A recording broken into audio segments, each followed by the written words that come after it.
am not gay. I need you to understand that. I have never questioned my sexuality, not once, not in high school, not in college, not ever.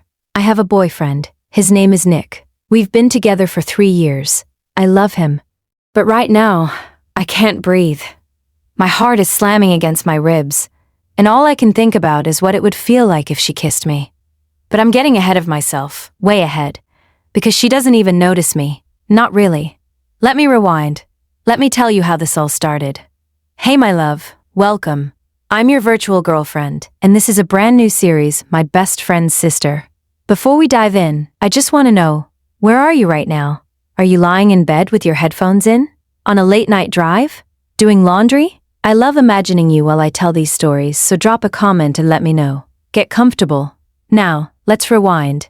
My name is Cassie. I'm 24 years old, and I'm a second-year graduate student studying English literature at a mid-sized university. My days are filled with seminars, teaching freshman composition as a TA, and way too much coffee.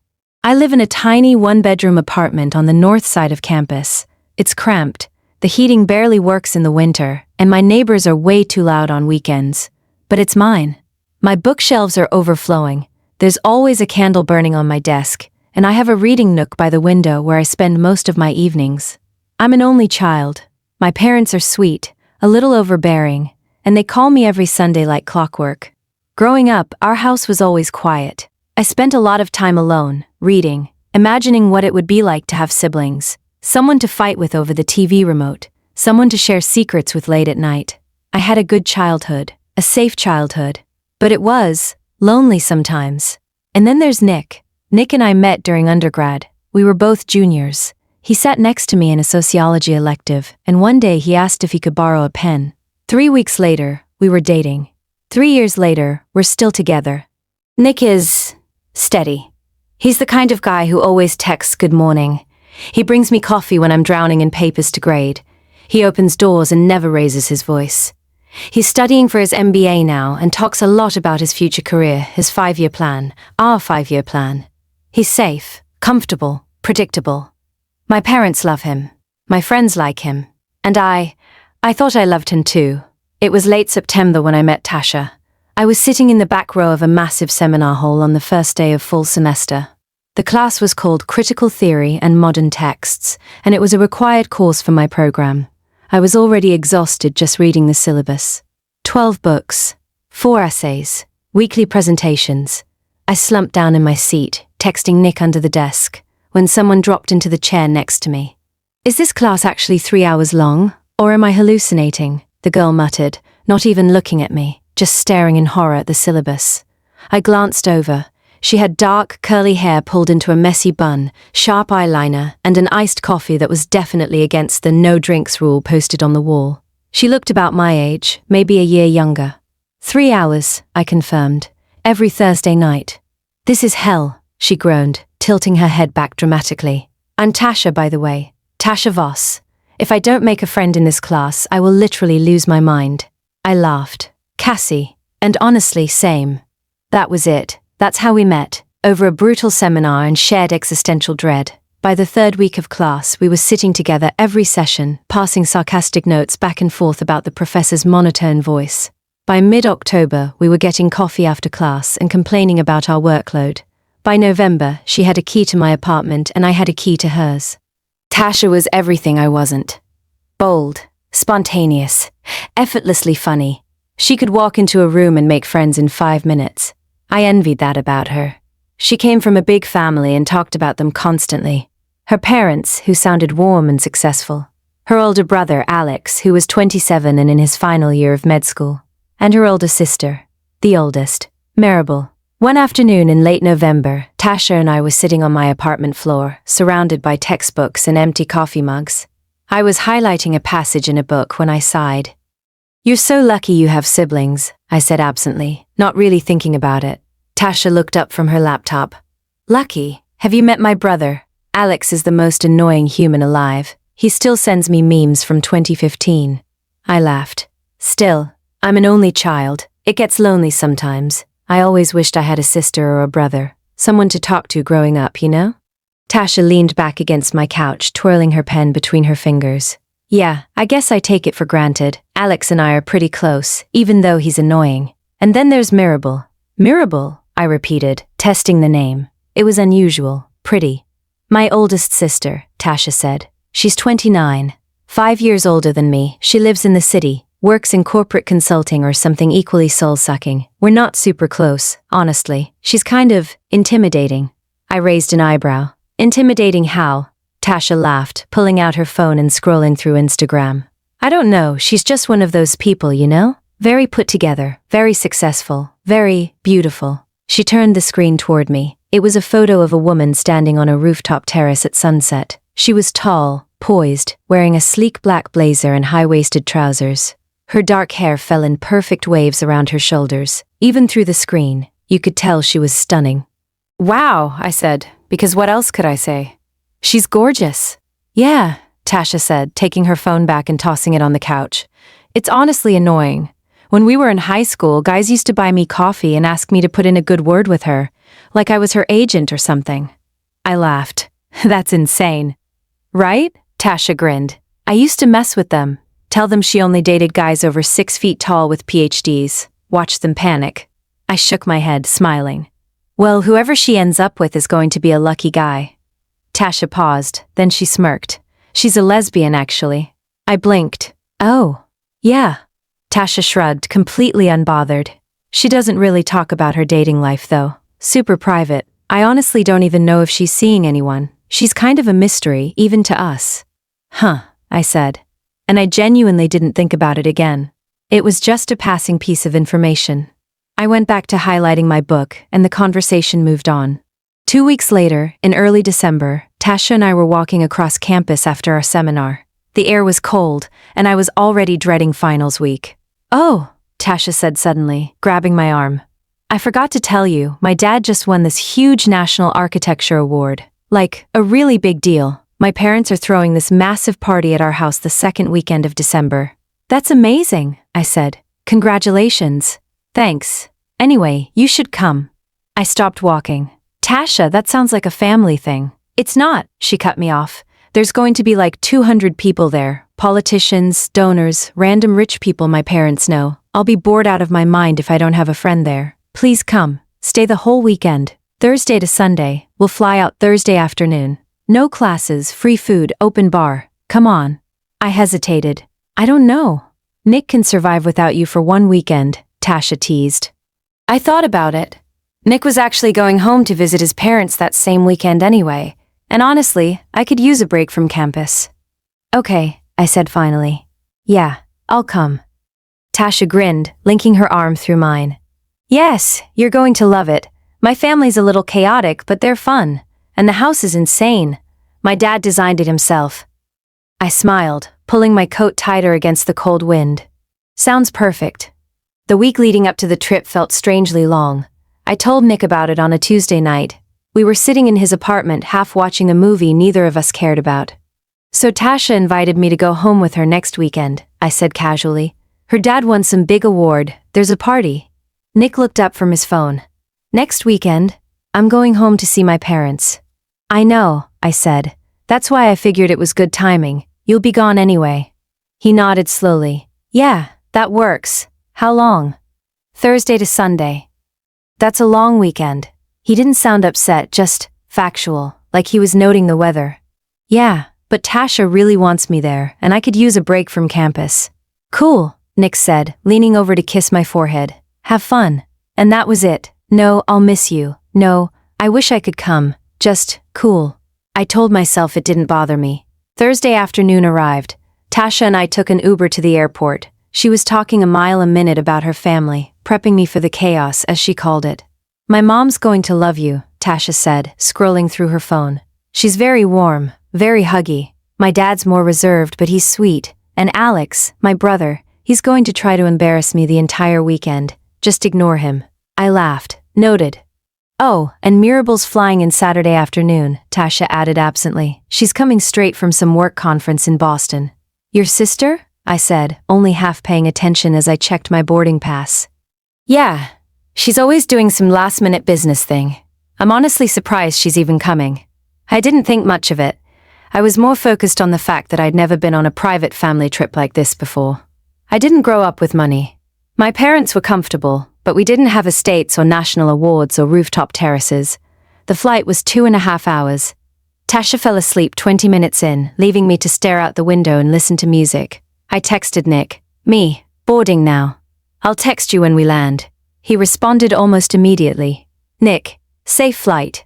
Love you. Me, love you too. I stared at the words on the screen for a long moment before locking my phone and putting it in my bag. By the time we landed, it was early evening. The air was cooler here, crisper. Tasha's dad picked us up from the airport in a sleek black car that looked like it cost more than my entire year's tuition. Cassie. Mr. Voss was tall, graying at the temples, with kind eyes and a firm handshake. Tasha's told us so much about you.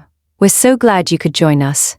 Thank you so much for having me, I said, suddenly very aware of how casual my jeans and sweater looked next to his tailored coat. The drive to the house took about 30 minutes. Tasha chatted with her dad about school while I sat quietly in the back seat, watching the landscape change. We left the city and entered a neighborhood of sprawling properties hidden behind gates and trees. And then we pulled up to the Voss estate. I tried not to stare, but it was impossible. The house was a masterpiece. Modern, all clean lines and dark wood and floor-to-ceiling windows that seemed to glow from within. The driveway curved up to a massive front entrance surrounded by perfectly manicured landscaping. You could see the city lights twinkling in the distance behind the house. Holy shit, I whispered under my breath. Tasha laughed. Yeah, my dad doesn't do anything halfway. We got out of the car, and I followed them inside. The interior was even more stunning. High ceilings, marble floors, a floating staircase that looked like something out of an architecture magazine. Everything was clean, expensive, and perfectly curated. I felt like I was in a museum. Mrs. Voss appeared almost immediately. She was beautiful, elegant, with Tasha's same dark curls and warm smile. You must be Cassie. She pulled me into a hug before I could even respond. We're so happy you're here. Please, make yourself at home. Thank you, I said, smiling despite my nerves. Your home is beautiful. My husband's design, she said proudly, glancing at Mr. Voss. He'll probably give you a full tour if you let him. Only if she asks, Mr. Voss said with a grin. Tasha rolled her eyes. Come on, Cass, let me show you to your room before my parents adopt you. Tasha led me upstairs. The guest room she brought me to was bigger than my entire apartment. It had its own ensuite bathroom, a king-size bed with white linen sheets, and a window that overlooked the back of the property. This is insane, I said, setting my bag down on the bed. Tasha shrugged. It's a lot, I know, but you get used to it. I didn't know how anyone could get used to this. Dinner's in an hour, Tasha said. Unpack, shower, whatever. I'll come grab you. She left, and I stood alone in the quiet, pristine room. I walked over to the window and looked out at the sprawling backyard. There was a pool, an outdoor lounge area, soft lighting that made everything look like a dream. I pulled out my phone and texted Nick. Me. Just got to Tasha's house. It's huge. I feel so out of place, lol. He didn't respond right away, so I put my phone down and started unpacking. An hour later, I joined the Voss family for dinner. The dining room was stunning, with a long wooden table that could easily seat 12 people. Tasha, her parents, and her brother Alex were already sitting when I walked in. Alex looked up and grinned. He was tall, handsome in an effortless way, with the same dark hair as Tasha but shorter, slightly messy. You must be the famous Cassie, Alex said, standing to shake my hand. Tasha literally hasn't shut up about you. Shut up, Alex, Tasha muttered, kicking him under the table. I laughed, sitting down next to Tasha. It's nice to meet you. Dinner was warm and comfortable. Mrs. Voss asked me about my program, my family, my plans after graduation. Mr. Voss talked about the award, the party on Saturday. Alex teased Tasha relentlessly, and she fired back just as hard. I mostly listened, laughing when appropriate, answering questions when asked. But I couldn't shake the feeling of being slightly outside of it all, like I was watching a movie of someone else's life. At one point, Mrs. Voss turned to her husband. Has Mirable confirmed her flight yet? She texted me this afternoon, Mr. Voss said. She'll be here Saturday around 2. Cutting it close as usual, Alex said with a smirk. She's busy, Alex, Mrs. Voss said, though she smiled. You know how she is. Tasha rolled her eyes. She's always busy. I'm honestly shocked she's even coming. She wouldn't miss this, Mrs. Voss said softly. She's very proud of your father. The conversation moved on, but I noticed the way they talked about Mirable. with a kind of reverence, like she was someone important, someone untouchable. I still didn't think much of it. After dinner, I went back to my room. I texted Nick again. Me, dinner was nice, missing you. This time, he responded. Nick, miss you too, glad you're having fun. I stared at the text. It felt distant, but maybe I was just tired. I changed into my pajamas, climbed into the massive cloud-like bed, and stared up at the ceiling. Tomorrow was Friday, a quiet day before the big party on Saturday. I closed my eyes, listening to the silence of the unfamiliar house, and eventually, I fell asleep. I woke up around 8:30. The house was quiet. I took my time getting ready, showering in the guest bathroom that had heated floors and one of those rainfall shower heads that made me feel like I was in a spa. I put on jeans and a simple sweater, tied my hair back, and headed downstairs. The kitchen was massive, all white marble and stainless steel appliances. Mrs. Voss was standing at the island, pouring coffee into a delicate ceramic mug. "Good morning, sweetheart," she said warmly when she saw me. "Did you sleep well?" "I did, thank you," I said, even though it had taken me a while to fall asleep in such an unfamiliar bed. "The room is beautiful." "I'm so glad," she gestured to the coffee pot. "Please help yourself. There's pastries, fruit, yogurt, whatever you'd like." I poured myself a cup of coffee and sat at the island. Mrs. Voss moved around the kitchen with an easy grace, and I noticed she was already fully dressed, her hair and makeup done even though it was barely 9 in the morning. "Tasha's still asleep, I assume," Mrs. Voss said with a knowing smile. I laughed. "Probably. She's not really a morning person. Never has been." Mrs. Voss sat down across from me with her own coffee.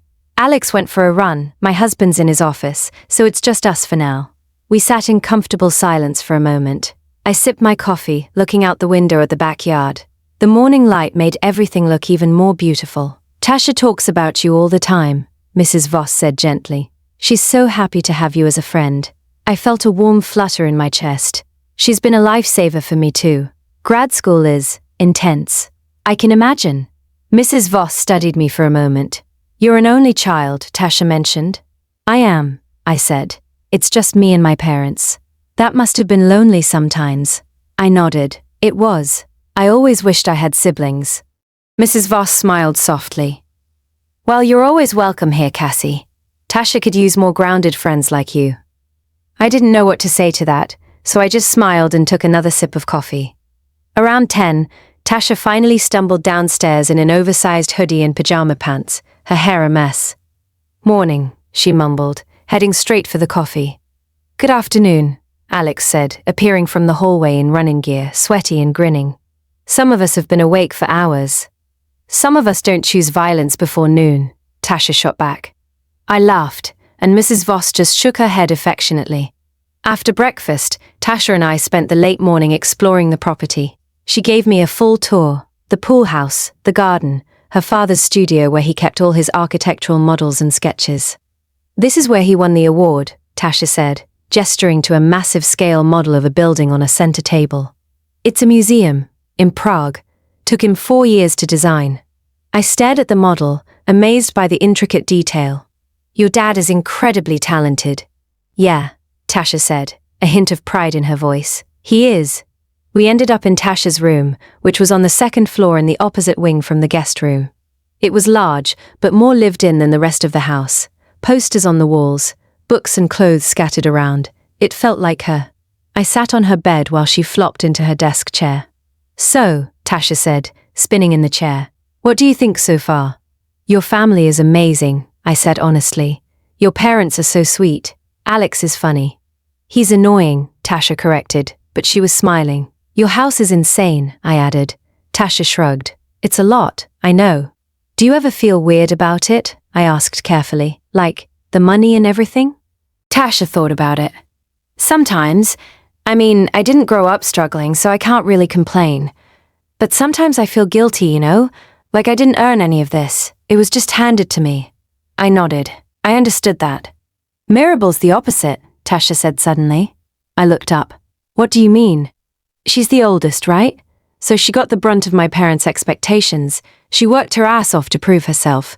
Full scholarship to an Ivy League, built her own career, bought her own place in the city. She doesn't take money from my parents anymore." "That's impressive," I said. "Yeah." Tasha spun in her chair again. but it also makes her kind of untouchable, you know? Like she's on a different level than the rest of us. I thought about the Instagram photo, the woman on the rooftop, poised and perfect. Do you guys get along? I asked. Tasha tilted her head, considering. We're not close, not like me and Alex. Mirable's just hard to read. She's private, doesn't really let people in, but she's not mean or anything, just distant. I nodded, filing that information away. We spent the afternoon lounging by the pool even though it was too cold to swim. Alex joined us for a bit, teasing Tasha about some embarrassing middle school story. I laughed along, feeling more comfortable, but there was still that quiet hum of insecurity in the back of my mind. Everyone here was so beautiful, so successful, so confident, and I was just me. Around 4, I went back to my room to call Nick. He picked up on the third ring. Hey babe, he said. I could hear voices in the background. Hey, I said, sitting on the edge of the bed. How's your parents' place? Good, same as always. My mom's making her lasagna tonight. How's Tasha's? It's really nice. Her family's great. That's good. There was a pause. I gotta go, actually. My dad wants help with something in the garage. Oh, okay. I'll call you later? Yeah, sure. Love you. Love you too. The call ended, and I stared at my phone for a long moment. It felt hollow, like we were checking boxes. Say I love you. Check. Ask how the day is. Check. I pushed the thought away and plugged my phone into charge. That evening, the family had a quiet dinner together. It was more casual than the night before, takeout from some expensive restaurant, eaten at the kitchen island instead of the formal dining room. Tomorrow's the big day, Mr. Voss said, looking relaxed and happy. The caterers will be here at noon to start setting up. What time does the party start? I asked. 6, Mrs. Voss said. Cocktail hour, then dinner, then dancing. It'll go late. Mirable's flight lands at 2, Alex said, scrolling on his phone. She just texted the group chat. She'll go straight to her apartment to change and then come here. Of course she will, Tasha muttered. Can't show up in travel clothes. Mrs. Voss gave her a look. Be nice. I am being nice, Tasha said innocently. I stayed quiet, but I noticed the way they talked about Mirable. Even when she wasn't here, she had a presence. An expectation. Later that night, I sat in the guest room, staring out the window at the dark yard. Tomorrow was the party. Tomorrow, I'd meet Mirable. Not that it mattered. She was just Tasha's older sister. Just another member of this perfect, intimidating family. I climbed into bed, pulled the covers up to my chin, and closed my eyes. I had no idea that tomorrow, everything would shift. But I didn't know that yet. I woke up Saturday morning to the sound of voices downstairs. I checked my phone. It was barely 8 a.m., but the house was already alive with activity. I could hear people moving, doors opening and closing, the faint hum of conversation. I got dressed in leggings and a sweatshirt and headed downstairs. The kitchen was full of people I didn't recognize, caterers, event planners, florists, all of them moving with quick efficiency, transforming the house into something even more stunning than it already was. Mrs. Voss was in the center of it all, directing traffic with a calm authority that I found impressive. Cassie, she said when she saw me, her face lighting up. Good morning, sweetheart. I'm sorry about the chaos. It's fine, I said, trying to stay out of the way. Can I help with anything? Absolutely not, you're a guest. She handed me a mug of coffee that someone had just brewed. The girls are setting up in the living room. Tasha's still asleep, of course. Just make yourself comfortable. The madness should calm down by this afternoon. I took the coffee and wandered into the living room, where 2 women were arranging massive floral centerpieces on every available surface. Everything was white and gold and green. Elegant, expensive. I sat on the couch, sipping my coffee and watching the controlled chaos unfold around me. Around 9:30, Tasha finally appeared, looking half asleep and annoyed. Why is everyone so loud? She groaned, collapsing onto the couch next to me. It's your dad's big day, I said, amused. It's too early for a big day. Alex walked by, already dressed in slacks and a button-down. Some of us are actually helping, Tasha. Some of us are annoying, Tasha shot back. I laughed, and Alex just grinned, disappearing into the kitchen. By mid-morning, the house had been completely transformed. The main living area and dining room were filled with elegant tables, chairs, flowers, and soft lighting. A small string quartet was setting up in the corner. A bar was being assembled near the back terrace. It looked like something out of a movie. Your parents don't mess around, I said to Tasha as we stood in the doorway, watching the final touches being added. Nope, Tasha said. When they do something, they go all in. The morning stretched into early afternoon. Tasha and I helped her mom with small tasks, folding napkins, arranging place cards. By 1 o'clock, Mrs. Voss shooed us away. Go rest, girls. Start getting ready whenever you'd like. The party starts at 6. Tasha and I headed upstairs. She disappeared into her room, and I went into mine. I flopped onto the bed, scrolling through my phone. Nick had texted. Nick, how's everything going? Me, good. Big party tonight. The house looks amazing. Nick, nice. Have fun. Love you. Me, love you too. I stared at the text for a moment, then put my phone down. Around 3 o'clock, I decided it was time to start getting ready. I pulled out the black midi dress I'd brought and laid it on the bed. It was simple, nothing fancy, but it was all I had. I went into the ensuite bathroom and turned on the shower, letting the water heat up. The bathroom was enormous, heated floors, a rainfall shower head, marble everything. I still wasn't used to it. I showered, taking my time, washing my hair, letting the hot water ease the slight nervousness I felt about tonight. When I got out, I wrapped myself in one of the oversized, fluffy white towels hanging on the heated rack. I dried off a bit, then twisted my hair up in the towel. I stood in front of the mirror, wiping away the steam, and realized something. I'd forgotten to ask Tasha if I could borrow her hairdryer. Mine had died last month, and I'd been meaning to replace it. I didn't want to air dry my hair for a formal event like this. I grabbed a second towel and wrapped it securely around my body, tucking it tightly just above my chest. My hair was soaking wet, dripping down my shoulders and back. I stepped out of the guest room and into the quiet hallway. Tasha's room was just down the hall. The house felt calm up here. Most of the noise and activity was still downstairs.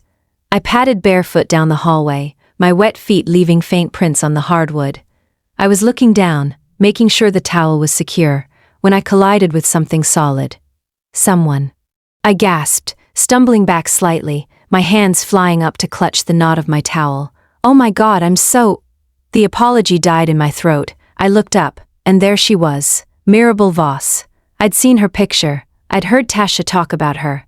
But nothing could have prepared me for her in person. She was tall, taller than me by several inches. She was still in travel clothes, a silk midi skirt in deep navy, a soft cream cashmere sweater that hung slightly off one shoulder.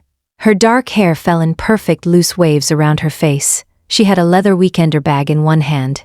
But it was her face that stopped me. She was beautiful, devastatingly so.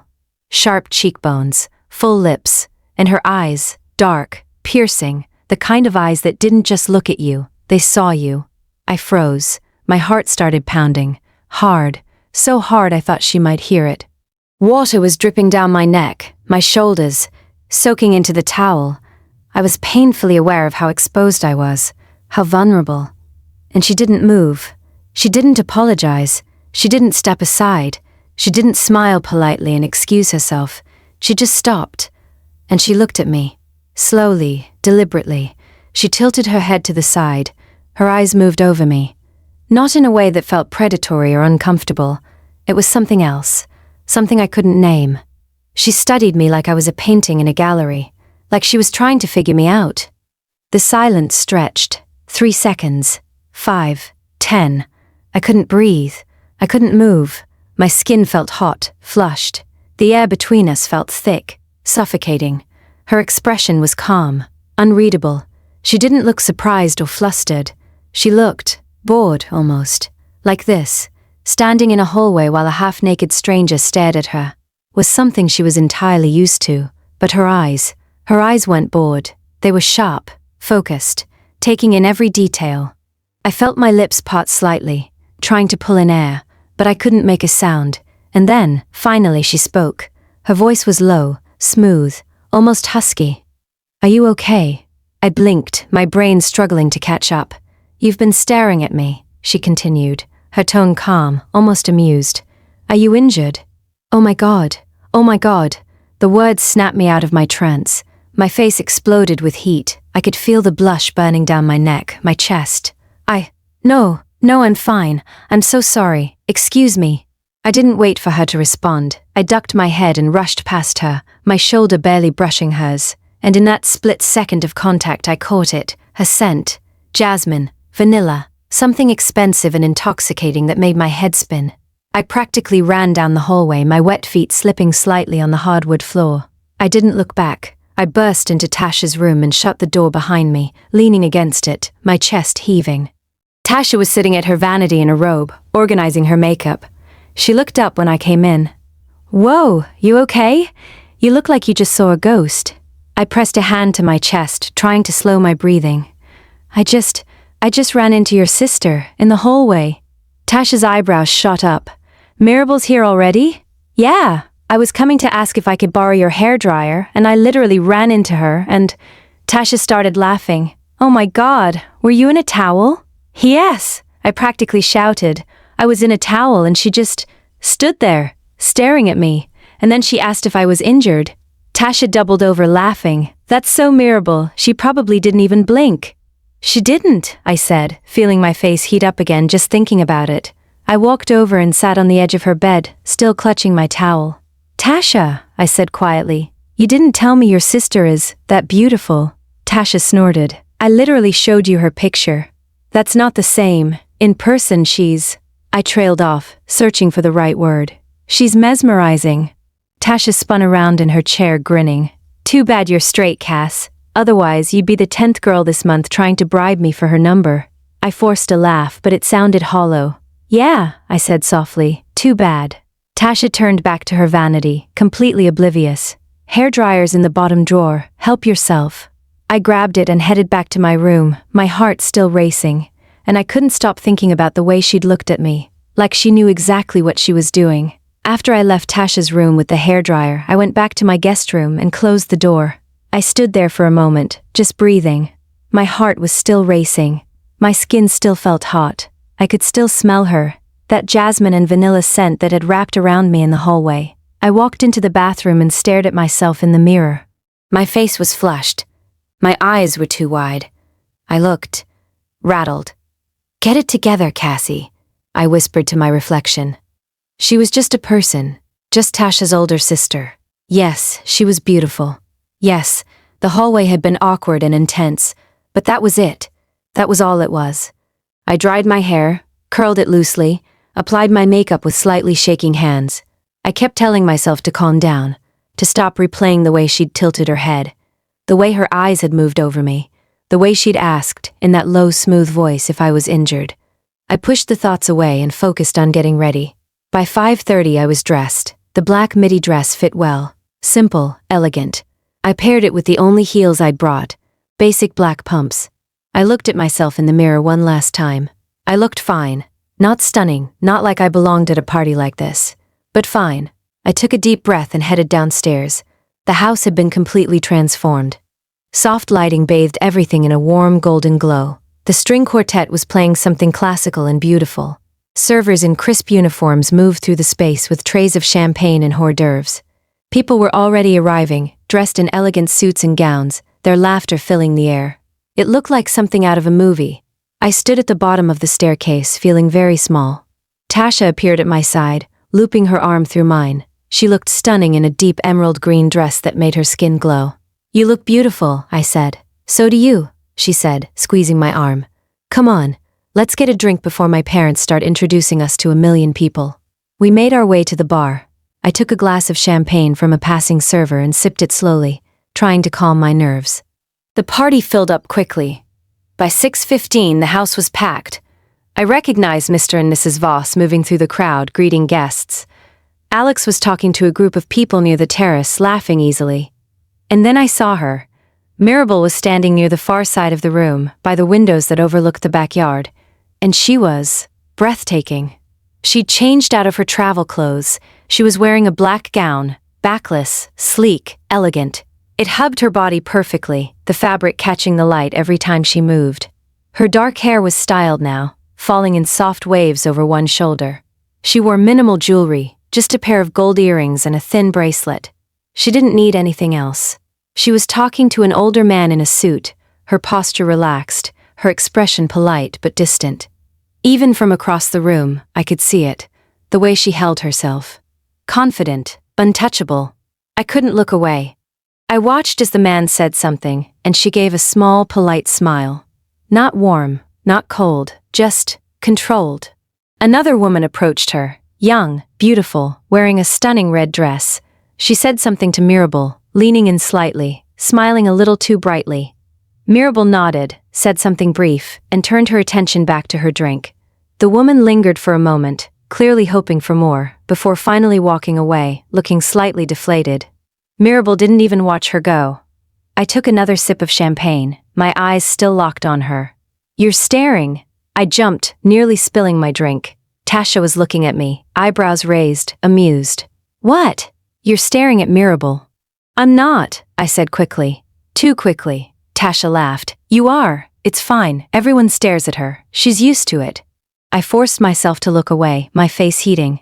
I was just, I don't know, spacing out.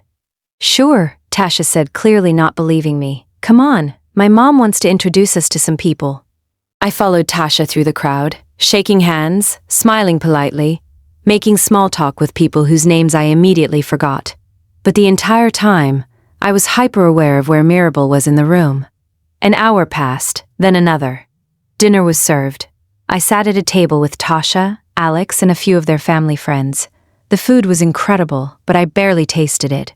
I kept glancing across the room to where Mirable was seated at a different table. She was talking to the woman next to her, an elegant older woman who I assumed was a friend of her parents. Mirable's expression was calm, engaged, but there was still that distance, that untouchable quality. At one point, a man approached her table, tall, handsome, well-dressed. He said something to her, gesturing to the dance floor that had been set up in the main living area. Mirable shook her head politely, offering a small smile but clearly declining. The man walked away, looking disappointed. I felt a strange, sharp twist in my chest. Relief? Satisfaction? I didn't understand it. After dinner, people started dancing. The string quartet had been replaced by a DJ playing elegant, jazzy music. The lights were dimmed even further. I stayed near the edge of the room, nursing another glass of champagne, watching the crowd. And then, finally, she looked at me. I don't know what made her look. I was standing near the terrace doors, half hidden by a tall floral arrangement, just watching the party unfold. And then I felt it. That pull. I turned my head, and there she was, across the room, standing near the bar, looking directly at me. Our eyes met, and the entire room seemed to fall away. She didn't smile. She didn't nod. She just looked at me, the same way she had in the hallway, steady, unreadable, like she was seeing straight through me. My breath caught in my throat. I should have looked away. I should have smiled politely and turned back to the party, but I didn't. I held her gaze. 1 second, 2, 3. And then, slowly, she lifted her glass to her lips, took a sip, and turned away. Just like that, like nothing had happened, but my heart was slamming against my ribs. I pulled out my phone, suddenly needing something to ground me. There was a text from Nick. "Nick, hey babe, hope the party's fun. Miss you." I stared at the text. I should respond. I should tell him I missed him too. But I couldn't make myself type the words. I locked my phone and put it back in my clutch. By 10 o'clock, I was exhausted. Not physically, emotionally. I'd spent the entire night hyper-aware of one person, watching her move through the room. Watching people approach her and fail to hold her attention. Watching her be polite, distant, completely untouchable. And I didn't understand why I cared. I found Tasha near the dessert table. "I think I'm going to head upstairs," I said. "I'm tired." "Already?" Tasha looked disappointed. "It's not even that late." "I know. I'm just not used to parties like this." Tasha hugged me. "Okay, get some rest. I'll be up later." I made my way through the crowd, avoiding eye contact, just wanting to disappear into my room. I climbed the stairs, my heels clicking softly on the hardwood, and walked down the quiet hallway. I reached my door and paused, glancing back toward the staircase. I could still hear the music, the laughter, the party continuing below, and somewhere down there, she was still moving through the crowd, still untouchable, still completely unaware of the fact that I hadn't been able to stop thinking about her all night. I went into my room, closed the door, and leaned against it. I pulled out my phone and looked at Nick's text again. "Nick, hope the party's fun. Miss you." I started typing. Me. It was nice. Heading to bed. Talk tomorrow. I didn't say I missed him. I didn't say I loved him. I just didn't. I changed out of my dress, washed my face, and climbed into bed. I stared up at the ceiling in the dark, my mind racing. I kept seeing her. The way she'd looked at me across the room. The way she'd tilted her head in the hallway. The way her voice had sounded when she asked if I was injured. I didn't understand what I was feeling, but whatever it was, it terrified me. Looks like we'll have to stop here. I know. I don't want to leave either, but if I told you everything tonight, what would we dream about tomorrow? So save me a spot in your heart. I'll meet you in the next part. Until then, sleep well, think of our girls, and don't miss me too much. I'm still your one and only virtual girlfriend.